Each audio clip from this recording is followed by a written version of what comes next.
ፕሪሚየር ሊግ ኢንግላንድን ቦሩ አስቶን ቪላን አርሰናል ማንቸስተር ሲቲን ሰንደርላንድ ሊቨርፑል ሊድስ ዩናይትድ ወሊን ተበታም ለኢንሳን አርሰናል ሚኬል አርቴታን ተምኒ ባየቹን ተበቶታ ሚዳማፍ ሳጥላ ጅረጀቹዳን ያዶ ቀቡ ሂሜራ ሽፈራ ጃምቦ ከተን ትቅንዴሲ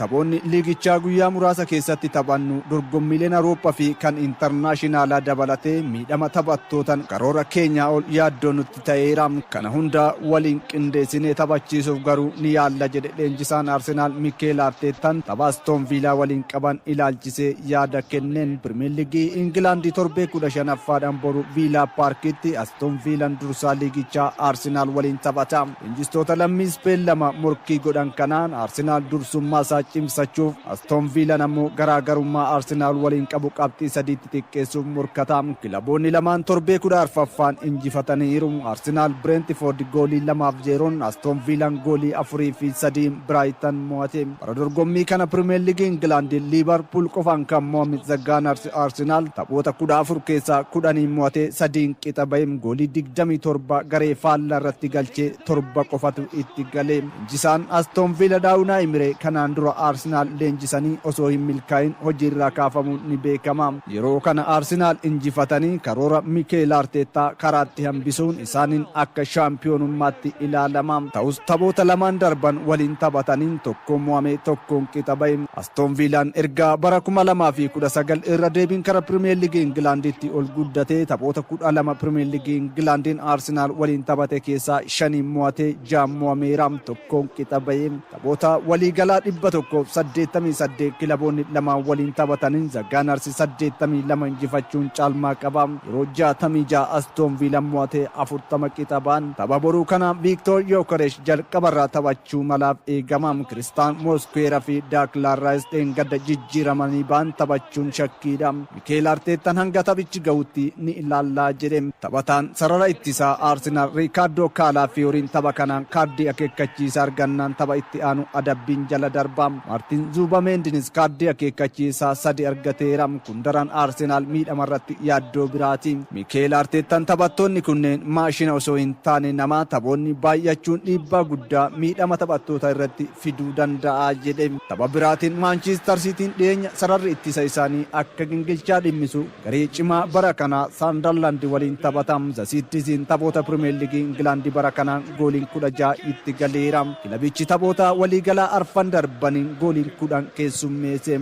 Gadda ammoo 5-1 dursaa ture. Goolii 5-4 Fulham mo'achuun ni yaadatama. Liverpool waliin goolii tokko qixa kan ba'e The Black Cat Sunderland morkiin kilaboota cimoo waliin taasisaa jiruun bara kana Manchester United qofaan mo'ame. Chelsea injifatee Arsenaaliif Liverpool waliin qixa ba'e. Liverpool gara Elland Road imaluudhaan Leeds United waliin taphatam. Taphoota lamaan darbaniin tokko mo'atee tokkoon qixa kan ba'e zarees Liverpool ga'umsatti deebuudhaaf itti ulfaateera. Leeds United ammoo Chelsea injifachuun garee Arne Slot waliin taphatam. Mohamed Salah taphoota lamaan darbaniin teessoo jijjiirraa irra turuun hin gammachiifne kan jedhe Arne Slot tapha kanaanis murtee wal fakkaataa itti fufaaf eegama. Chelsea injifannootti deebuudhaaf Bournemouth waliin yoo taphatu Tottenham Brentford, Newcastle Burnley, Everton Nottingham Forest waliin taphatu. Dilbata Brighton West Ham Fulham Crystal Palace waliin taphatam. Premier League England kana Arsenal qabxii 33, Manchester City 28, Aston Villa 27 wal duraa duubaan dursaa jiru.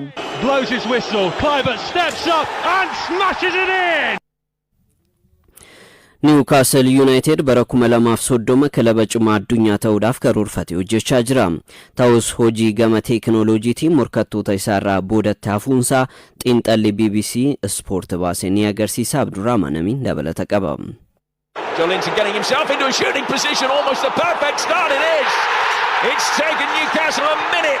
Jacob Murphy. Newcastle United bara 2030 kilaboota cimoo addunyaa keessaa tokko ta'uu barbaada. Kilaboota liigichaa keessaa kilaba sadarkaa olaanaan morkataa jiru ta'uunsaa ni beekama. Ta'us tarree kilaboota cimoo addunyaa keessaa tokko jennee ramaduun ammatti rakkisaadha jedha xiinxalli BBC Sport. Newcastle as dhiyeenya lammii Kaanadaa David Hopkinson hojii gaggeessaa olaanaa kilabichaa gochuun qacareera. Mul'anni Hopkinson ammoo kilabicha waggoota 5 keessatti morkataa cimaa addunyaa gochuu fi David Hopkinson ofitti amanamummaadhaan adeemsa amma kilabichi irratti argamu morkataa cimaa ta'uudhaaf yeroo dheeraa kan fudhatu miti jedhan haasaa BBC Ispoortii waliin taasisaniin Newcastle liigichaan ammatti sadarkaa 12ffaa irratti argama. Hopkinson yaada kilabichatti abdii horuu yoo dubbatan kana jijjiiruudhaaf taphattoota wanti gara kilabichaa dhufaniif injifannoo qofa akka ta'e amananiin garicha ijaaraa jirra jedhan. Leenjisaan kilabichaa Eddie Howe ammoo nama kennaa addaa qabu ta'us Hopkinson kaasaniiru. Baasii kilabichaa xiqqeessuun karoora isaanii kan ta'e Hopkinson garicha ijaaruudhaaf galii kilabichaas paawundii miiliyoona 400 oliin ol dabaluuf hojjechaa jiru. Kun ammoo bara 2021 paawundii miiliyoona 100 fi miiliyoona 40 karoorfatan irraa dachaa hedduun dabale. Manchester Cityin baroota lamaan darban galii paawundii miiliyoona 700 fi miiliyoona 15 yoo argatu ammallee garaagarummaan galii kilaboota gurguddoo waliin qaban bal'aa ta'uu akeeka. Cityin bara dorgommii 2023-24 mindaa taphattootaa qofaaf paawundii miiliyoona 200 ol baaseera. Seenaa liigichaa keessatti ammoo kilabni mindaa taphattootaa olaanaa kaffalu liigicha keessatti qabxii olaanaa galmeessuuf carraaqa. Kana fooyyessuuf karaa galii kilabichaa ittiin ol dabalan barbaaduun hojii David Hopkinson xiyyeeffannoon hojjechuu qaban ta'uu xiinxalli BBC Ispoortii akeekeera. Newcastle corner kick and that has gone in.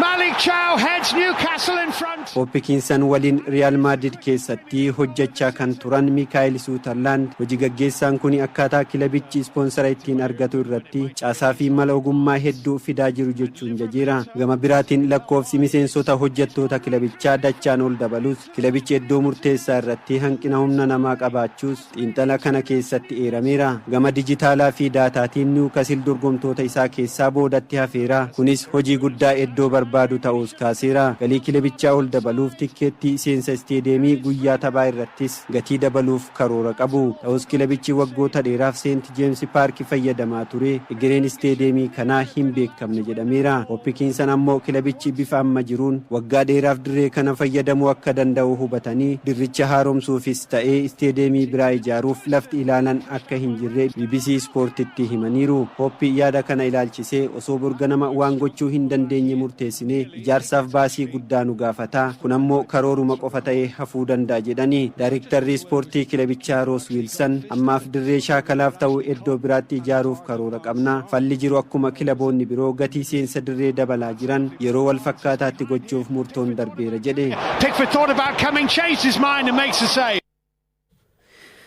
Wancaa Coppa Itaaliyaatiin Laaziyoo fi Booloonyaan morkattoota isaanii injifachuudhaan nuusa xumuraatiif darbaniiru. Coppa Italia taphoota marsaa mo'atanii darbuutiin morkiin kilaba magaalaa Room Laaziyoo fi kan Miilaan AC Miilaan gidduutti gaggeeffame injifannoo Laaziyootiin golabame.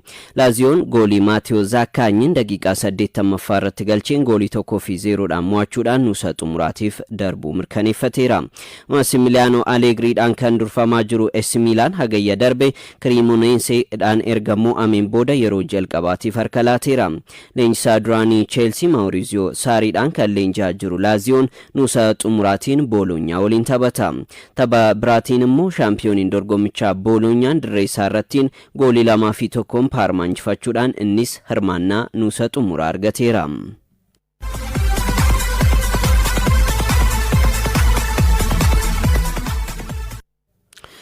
Oduu keenya xumuraatiin carraarra maddii waancaa addunyaa har'a Ameerikaa Waashingtan DC'tti ni baha. Waancaa addunyaa bara 2026 Ameerikaa, Meeksikoo fi Kaanaadaan waluun qopheessaniin har'a galgala sa'aatii 2 eegaluudhaan Ameerikaa Waashingtan DC'tti carraarra maddii ni baha. Taphataan sararattisaa duraanii Manchester United fi garee biyyaalessaa England Rio Ferdinand carraa kana baasuudhaaf Ameerikaa gaheera. Waancaa addunyaa yeroo jalqabaaf biyyoonni 3 qindoominaan qopheessan kanarratti biyyoonni 48 ni hirmaatu. Ramaddii 12tti qoodamuudhaan magaalota 16 keessatti turtii guyyoota 39f walumaa galatti taphoonni 104 ni taphatama. Biyyoota gamtaa Awurooppaarraa hirmaataniin alattiin biyyoonni aardii tokko ramaddii tokko keessatti waliin hin ramadamani. Sadarkaa fiifaan baaseen biyyoonni sadarkaa tokkoffaati hanga arfaffaatti jiran Speen, Arjentiina, Firaansii fi Ingilaand ramaddii isaaniirraa sadarkaa tokkoffaa yoo kan xumuran hin ramadamani.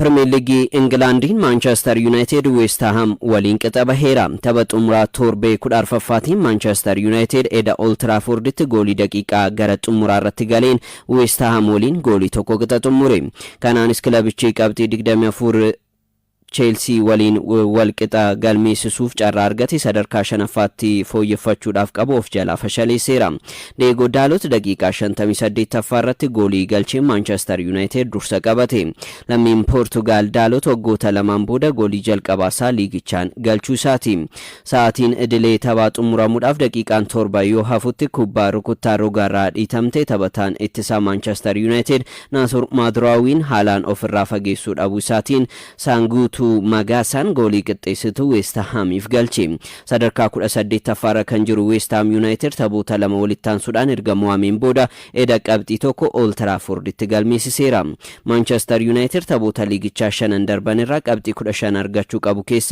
ሰገል ዳቤራ ተበታን ድራኒ ማንቸስተር ዩናይትድ ሮይኪን አስዴኛ ተበቶታ ማንቸስተር ዩናይትድ ራ ሚራ አብዲ ኩተናቱ እራሙለ ተጀቹዳን ቄቄራ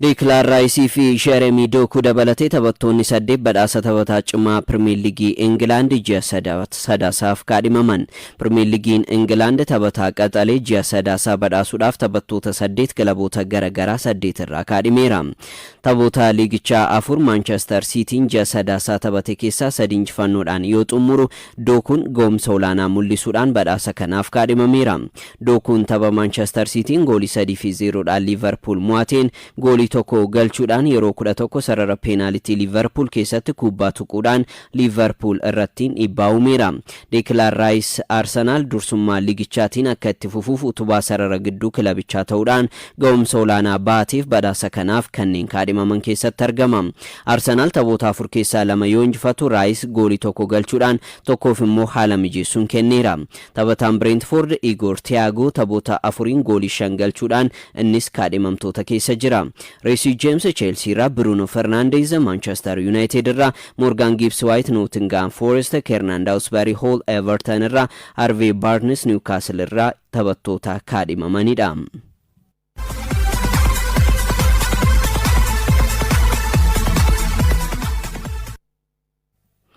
ሚኬል አርቴታ ደበለቴ ሊንጅስቶን ጃ በዳሰ ሊንጅሳ ጭማጅ ሰዳሳቲፍ ካዲመመኒሩ ኢማላ አርሰናል ወጋ ዲግደሚ ለማንቦደ ሻምፒዮኒ ሊግ ቻተው ዳፍ ጎቻ ጅሩ ኬሰቲን ቆርን ሚኬል አርቴታን ባቻ ጅሩ ላናዳ ሊንጅስቼ ተቦታ ፉርጃ ሰዳሳ ተበተኬሳ ለመቆፋን ጅፈቱስ ዱርሱማ ሊግ ቻው ሶንኬኒን ገራገሩማ ማንቸስተር ሲቲ ወሊን ቀቡ ቀብጢ ሸኒን አከትፉ ታሴራ ሊንጅሳ ማንቸስተር ሲቲ ፔፕ ጓርዲዮላን ከን ቼልሲ ኤንዞ ማሬስካ ከናስቶን ቪላ ኡናይ ኤምሬፊ ካን ፉላም ማርኮ ሲልቫ ከሱመ ከም ብራይተን ፋቢያን ሃልዘለር በዳሲቻፍ ካዲመመኒሩ ሚኬል አርቴታ ናላት ሊንጅስቶን ሸነኑ ተቦታ አፍሪኬሳ ሰዲሟቹዳን በዳሰጀ ሰዳሳ እንጂፋቹፍ ካዲመመኒሩ ኤንዞ ማሬስካፊ ከም ብራይተን ፋቢያን ሃልዘለር ሞአሙ ዳቡ ሳኒቲን ከኔን ብሮራ ሪካርዲ ፎይዋን ቀበኒፍ በዳሰ ከናፍ ትልማ ሞላን አርገተኒሩ